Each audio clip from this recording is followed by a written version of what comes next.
Akan berharap bisa menyampaikan pikiran-pikiran rekomendasi yang sangat kualitatif strategis. Tentu saja saya melihat secara sumbernya sangat kualitatif dan segmen yang dibahas juga sangat komprehensif. Maka tentu kita berharap bahwa akan terrespon konsep-konsep ini oleh pemerintahan yang akan datang. Secara spesifik dari harapan para narasumber itu nggak pakai kontak-kontakan, nggak pakai janjian. Para narasumber sepertinya memberikan harapan bahwa pikiran-pikiran strategis kualitatif komprehensif yang sudah dipaparkan oleh Pak Rektor UNER mudah-mudahan nanti akan terrespon dengan bukan target, bukan tujuan, tapi bahwa Pak Rektor UNER ini layak untuk mendapatkan posisi strategis untuk bisa menjalankan pikiran-pikiran strategis kualitatif komprehensif tadi. Kita sebetulnya sedang mendiskusikan bahwa untuk Indonesia dengan perguruan tinggi yang sangat banyak negeri maupun swasta, maka untuk satu institusi pendidikan tinggi, teknologi dan inovasi mungkin bisa di-assess oleh timnya Pak Presiden terpilih untuk bisa menjadi institusi tersendiri. Artinya mungkin ada kementerian secara khusus yang akan menangani pendidikan tinggi, teknologi, dan inovasi.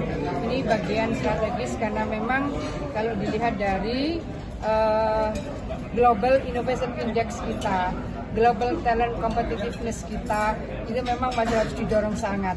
Dan inovasi serta talent competitiveness index itu mungkin bisa mendapatkan ruang yang lebih strategis kalau ada institusi yang saat ini barangkali akan menjadi prioritas seperti halnya prioritas tugas-tugas yang lain. Jadi masing-masing kementerian itu akan menjadi bagian dari penguat dari prioritas yang akan ditargetkan oleh Presiden terpilih. Jadi hari ini ada kementerian baru. Kalau saya sebagai Ketua Ikatan Alumni UNER, saya rasa bukan subjektif bahwa ketika Prof. Nasih menjadi rektor di UNER itu telah bisa menaikkan prestasi indeks ranking dunia.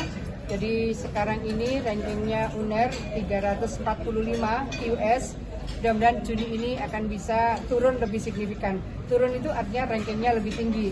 Makin rendah ranking, ada ranking 1, 2, 3, 4 itu berarti makin tinggi secara kualitatif pembelajaran di satu perguruan tinggi. Terakhir kemarin sakit untuk PTNBH, UNER juga nomor 1. Dan saya rasa beberapa prestasi strategis misalnya adalah vaksin pada saat COVID.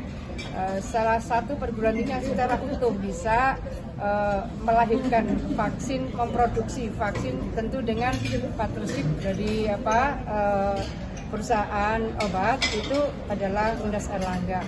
Sangat banyak prestasi-prestasi yang menurut saya sangat spektakuler yang dilahirkan oleh UNER, memang jauh dari proses pemberitaan dan memang pola yang dibangun di UNER itu memang humble. Jadi kalau hebat hanya adalah humble.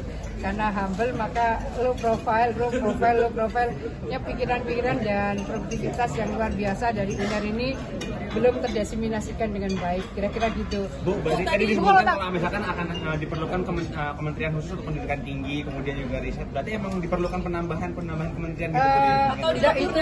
Itu tetap haknya Presiden. Tapi kan ini tadi diskusi di antara para guru besar di bawah sebelum acara dimulai. Diskusi ini mengalir saja. Setelah itu kemudian di antara mereka itu akhirnya menyimpulkan dari berbagai diskusi yang berjalan tadi lebih dari setengah jam, rasanya untuk melakukan percepatan Indonesia Maju dari Indonesia Emas 2045, Indonesia Maju 2034 ini perlu akselerasi beberapa sektor. Nah, namanya diskusi dan mereka ini adalah kalangan independen, para guru besar, para profesional. Mereka melihat dari beberapa hal yang perlu dilakukan proses secara akseleratif. Percepatan kemajuan dari 2045 menjadi 2034, apa sih yang bisa didorong kira-kira gitu. Tapi usulan itu akan didorong ke Presiden terpilih? Menurut saya biar mengalir saja, karena ini kan baru tadi pagi dan kemudian ini diskusinya menurut saya sangat, bahasa saya kualitatif komprehensif. Kita akan mendiskusikan ini di 4 kota lainnya dan kota terakhir nanti insya Allah awal Juni di Surabaya. Ya. Biar ini menjadi diskursus secara publik mana kira-kira yang dibutuhkan pada prioritas-prioritas dari pemerintahan ke depan. Kembali bahwa itu adalah prerogatif Presiden. Izin Bu soal pilkada, apakah sudah ada omongan dari Pak Prabowo atau Pak Jokowi untuk mendukung Ibu di Pilgub Jatim? Tidak pada posisi seperti itu barangkali, tapi saya rasa kita saling membangun mutual understanding. Saya berharap bahwa 4 partai pengusung ini kompak. Saya mudah-mudahan diberi kesempatan tetap bersama Mas Emil. Ya. Saya merasa nyaman dan produktif bersama Mas Emil. Terima kasih. Iya, kan saya menyampaikan di klaster 1 adalah partai-partai yang sudah memberikan surat rekomendasi. Klaster 1 ini ada Gerindra, ada Golkar, ada Demokrat, ada PAN. Nah, kemudian klaster 2 ini partai-partai yang sudah membangun komunikasi. Ada PDI, ada P3, ada PSI. Insya Allah dalam waktu sangat dekat P3 akan menyampaikan rekomendasinya. Berikutnya partai-partai mungkin dalam pengembangan komunikasi berikutnya itu klaster 3. Kira-kira begitu kawan-kawan. Tapi siapa aja tuh Bu? PKB udah ada komunikasi. Belum, itu masuk klaster ketiga. Jadi klaster pertama yang sudah turun rekomendasinya. Klaster kedua adalah sudah terbangun komunikasi. Klaster ketiga yang belum terbangun komunikasi. Jadi kalau sama PDIP masuk klaster 3 Bu. PDIP klaster 2. Klaster 2. Saya sudah ketemu sama Pak Said Abdullah, Ketua PDI Jawa Timur. Ya. Tapi dari partai pengusung sudah menyetujui gitu Bu, kalau Ibu misalkan berdampingan dengan Mas Emil gitu? Kita sedang memaksimalkan berkomunikasi sampai turunnya rekomendasi. Jadi kalau sekarang komunikasi terbangun, tapi tentu kita berharap bahwa itu akan terwujud dalam rekomendasi secara definitif. Misalnya adalah bagi Pak Emil, kira-kira seperti itu. Ya. Untuk klaster ketiga komunikasinya sudah sejauh mana Bu? Ada Saya bilang kalau klaster ketiga belum terkomunikasikan. Kalau klaster kedua itu sudah berkomunikasi. Jadi tentu semuanya berseiring. Klaster 1 fix, klaster 2 fix. Nah, sambil kita akan membangun komunikasi dengan klaster 3. Kira-kira itu kawan-kawan. Terima kasih. Ibu ada tanggapan nggak soal UKP yang di sejumlah kampus itu lagi mahal, kenaikannya hampir 100%. Iya, tadi mestinya ke Pak Rektor ya. Jadi tadi juga kita bahas di bawah. Jadi misalnya kita lihat prosentase lulusan SMA, SMK ke perguruan tinggi. Karena ini di Jawa Timur kami juga membahas. Kemudian S2, kemudian S3.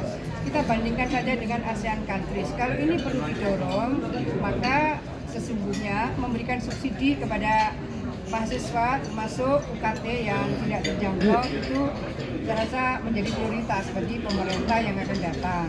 Jadi kalau di Jawa Timur kita mencoba lewat Basnas Jawa Timur ada program Satu Keluarga Satu Sarjana.